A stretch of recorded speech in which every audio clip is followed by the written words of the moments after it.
हिजो रेडी गरेको कोठामा चाहिँ हामीहरूले बङ्गुर ल्यायौँ अर्को डिपार्टबाट।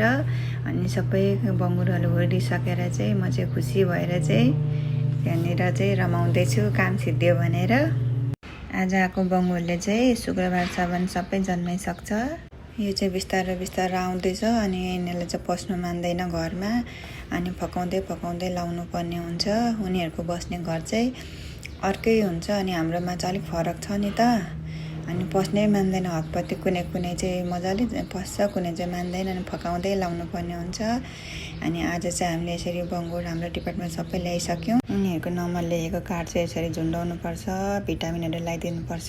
यसरी भिटामिनहरू लगाइदिनुपर्छ पछि बच्चा राम्ररी जन्माओस् भनेर।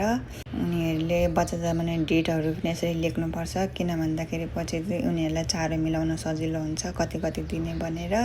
अनि यो देख्दै गर्नुभएको चाहिँ बच्चा पुस्ने पिटो हो। अनि यसले चाहिँ बच्चा पुसिन्छ।